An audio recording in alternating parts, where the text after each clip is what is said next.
প্রিয় বন্ধুরা, আজকে আপনাদের সাথে এক্সেলের আরেকটি নতুন টিপস শেয়ার করব। দেখুন, এখানে একটি এক্সেল শিট খোলা রয়েছে। এক্সেল শিটটিতে 3টি কলাম রয়েছে। একটি কলামে আইডি, আরেকটি কলামে নেম এবং আরেকটি কলামে কোড দেয়া আছে। প্রতিটি রোতেই বিভিন্ন জায়গায় স্টারিক চিহ্নটা আছে। স্টারিক চিহ্ন বলতে এই যে স্টারওয়ালা যে চিহ্নটা আছে সেটির কথা বলছি। এবং এই স্টারিক চিহ্নটা দেখা যাচ্ছে কিছু কিছু জায়গায় শুরুতে আছে, কিছু কিছু জায়গায় মাঝখানে রয়েছে এবং কিছু কিছু জায়গায় শেষের দিকে রয়েছে। এখন আপনাকে যদি বলা হয় আপনি এই কলামের যে স্টারিক চিহ্নগুলো আছে সেগুলো আপনি সম্পূর্ণরূপে রিমুভ করতে চান, অর্থাৎ প্রতিটি রো থেকে এই স্টারিক চিহ্নটা বাদ দিতে চান, তাহলে আপনি সেটা কিভাবে করবেন?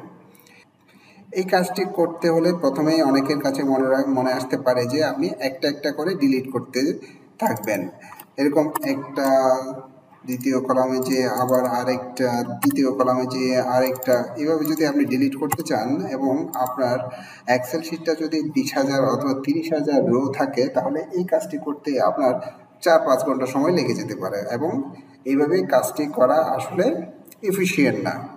এখন কারো কারো মাথায় আরেকটি বুদ্ধি চলে আসতে পারে, সেটি হচ্ছে কি তিনি স্টারিক চিহ্নটাকে রিপ্লেস অল দিয়ে সেটা রিপ্লেস করে দিতে পারে। যেমন সেটি করার জন্য তারা কি করবে, কন্ট্রোল এই স্পেস করলে রিপ্লেস অপশনটা চলে আসবে। এই রিপ্লেস অপশনে ফাইন্ড হোয়াটের জায়গায় আমি স্টারিক চিহ্নটা দিব, দিয়ে আমি যদি রিপ্লেস অল বাটনে ক্লিক করি তাহলে দেখা যাচ্ছে আমার সমস্ত কিছুই রিপ্লেস হয়ে যাচ্ছে। এটা হওয়ার কারণটা কি? কারণ হচ্ছে আমি যদি এখানে স্টারিক চিহ্ন দিই, স্টারিক চিহ্ন মানে সে বুঝতেছে সব কিছুই আমরা সাধারণত স্টারিক চিহ্ন দিয়ে প্রকাশ করি, এই জন্য সে মনে করছে আমি সব কিছুই রিমুভ করতে চাচ্ছি। অর্থাৎ এইভাবেও আমাদের কাজটি করা সম্ভব না। তাহলে আমরা এই কাজটি কিভাবে করব চলুন দেখে নিই। খুব সহজেই, অর্থাৎ মাত্র 3 থেকে 4 সেকেন্ডের মধ্যেই আমরা কাজটি করে ফেলতে পারি।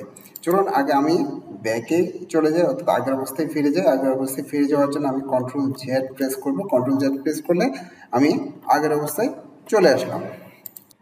চলুন এবার দেখে নিই কীভাবে মাত্র 3 থেকে 5 সেকেন্ডের মধ্যে আমরা কাজটি শেষ করে ফেলতে পারি।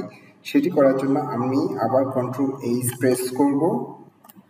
কন্ট্রোল এইচ প্রেস করে আমি এখানে যে স্টারিক চিহ্নটা লিখেছিলাম সেটার আগে আমি একটা টিল্ড চিহ্ন দেব। সেই টিল্ড চিহ্নটা হচ্ছে শিফট চেপে ধরে ট্যাবের উপরে যে বাটনটা আছে সেটি প্রেস করলে হবে একটু টিল্ড এবং পরে স্টারিক। সেটা লেখার পরে আমি রিপ্লেস অল দিলে দেখবেন আমার সবগুলা স্টারিক চিহ্ন, যেখানে যেখানে স্টারিক চিহ্ন ছিল সবগুলা রিমুভ হয়ে গেছে।